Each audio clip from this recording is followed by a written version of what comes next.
Today's podcast segment is brought to you by Facts from the Ghost of Podcast, DJ Laudy, Daudy. If you like this video, hit the like, subscribe button. Likes I appreciate, views I appreciate more. Without further ado, shall we begin? How y'all doing? Facts from the Ghost of Podcast, DJ Laudy, Daudy. Today's segment is going to detail another Super Bowl appearance and my personal pick before the season even started. And need I say more? Kansas City Chiefs. There's many components why I always pick the Kansas City Chiefs to represent, the past Super Bowls and then representing this year's Super Bowl, February 11, 2024. And again, there's many components why I make this decision every season before the football season even starts. And I'm going to give you a few. Patrick Mahomes, Andy Reid, Travis Kelce, and the rest of the crew. I'm going to just throw it out there, the rest of the crew. Patrick Mahomes, in my opinion, is still the best quarterback playing today. That's another reason why I picked the Kansas City Chiefs to win it all. Because of that reason. And because of the fact Andy Reid perhaps might be the best head coach in the game now that Bill Belichick is no longer coaching at this moment. So I like to think, if you ask the question, who's the best head coach in the NFL, in the NFL right now currently, I would say it's Andy Reid, because he's elite like that.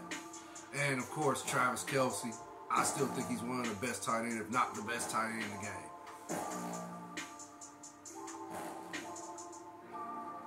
The way I see it is, until you can beat the Kansas City Chiefs,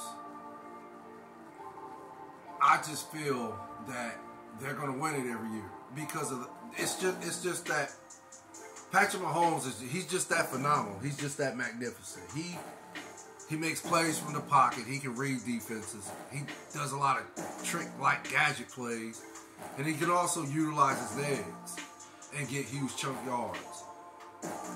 He has a cannon for an arm. He's accurate. He's just gifted like that. He has a skill set that just makes him great.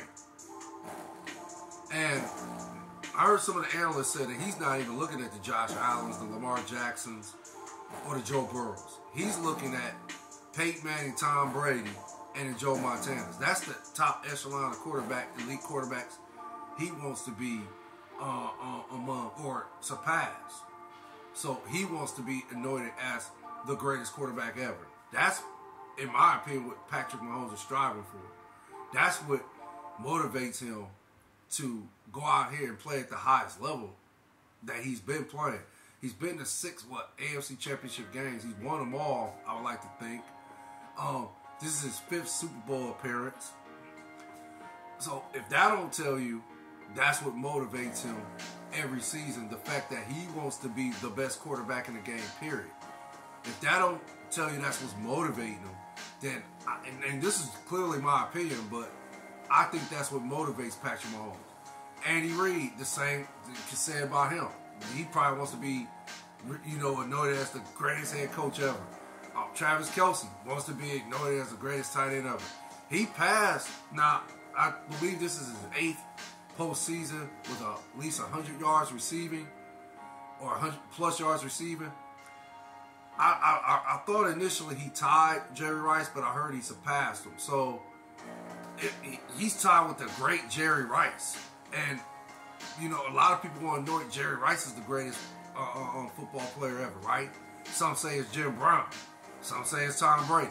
So you're in a class with Jerry Rice. That tells you right there that you're already one of the greatest in the game. So, yeah, Travis Kelce is one of the greatest tight ends in the game. So I like to think he perhaps is striving to be the greatest tight end ever. So, and then the organization in itself, they draft well.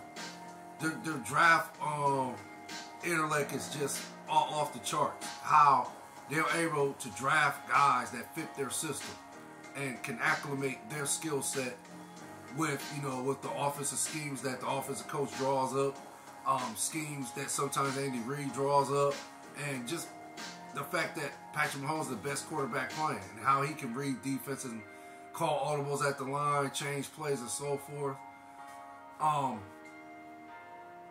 It's just like I said, it's just phenomenal how that organization drafts players and are able to draft the right players that fit their system, that fit the organization, and so forth. And yeah, you could say at the beginning of the season, as the season progressed, it was a little shaky. Yeah, my confidence was a little shaky too, because I wasn't sure if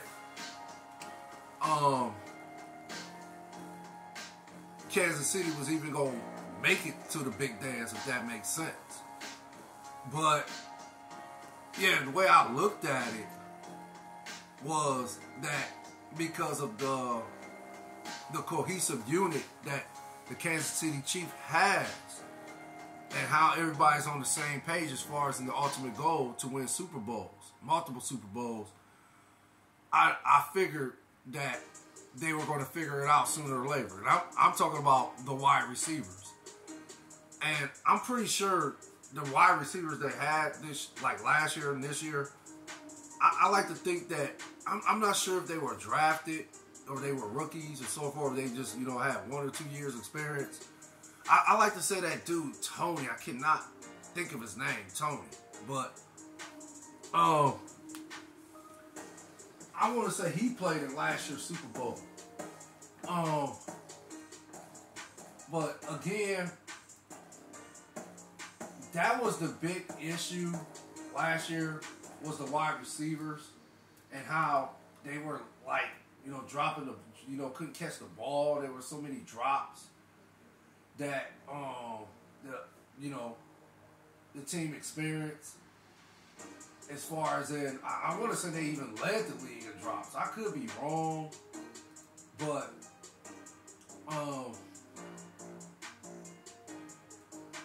basically, that I want to say that was their only issue, was the drops, and the wide receiver just couldn't get acclimated with Patrick Mahomes and his skill set, his intellect, and so forth.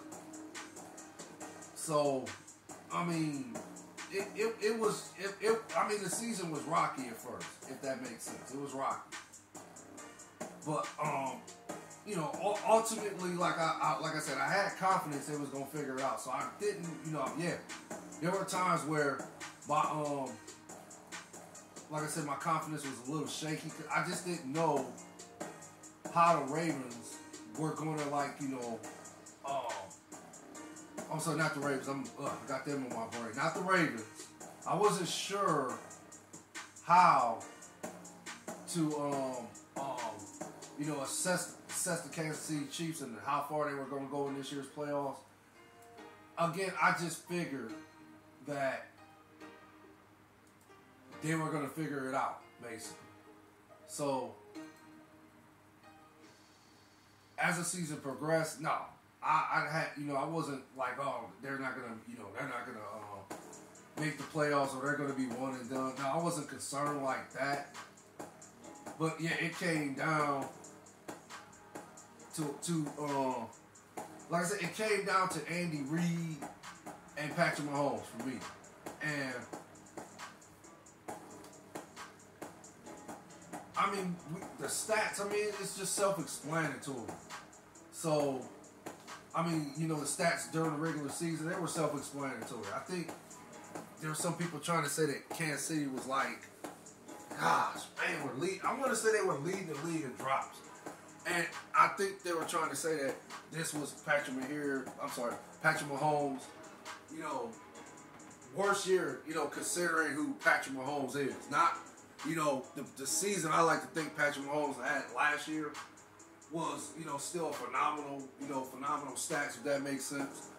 But for Patrick Mahomes, yeah, there was some saying that this season was the worst for him. So I can somewhat agree with it. I didn't really look at those stats he had last season as far as his completion percentage and, you know, the number of touchdowns and interception, you know, he threw the ratio on that. I don't really know all that because I didn't look up the stats. But yeah, it was because of the fact that the wide receivers just couldn't catch the ball. So yeah, for me, like I said, my confidence was a little shaky, but at the end of the day, no, it was no, you know, it wasn't shaky anymore, if that makes sense, once the playoffs started. And I just was like, okay, here we go. Now it's time to play some ball, right? It's time to play some football. So, yeah, again, as the season started, as the playoffs started, they ended up, you know, of course, beating the Buffalo Bills. 27-24. Of course, I did a podcast on that, so I'm not going to get into the stats or anything on that. But, yeah, basically, they get past. I want to say I'm not sure if they beat the dang Dolphins or not. I want to say they beat the Dolphins. So, I want to say they beat the Dolphins first, and then they beat the Bills. Because they had to, keep in mind, Kansas City had to go on a road, right? They had to go on a road to get back to this year's Super Bowl. So that alone is a phenomenal, you know, a feat, accomplishment. And that just shows you the greatness of Andy Reid, Patrick Mahomes, and Travis Kelce, and the rest of the crew. So, yeah, for them to even get to the Super Bowl, and having that type of, you know, that road to do it on the road, it's just going to show you, again, the greatness of Patrick Mahomes, Andy Reid, and Travis Kelce. Now, the game yesterday, it came, to my surprise, it was a defensive battle. So,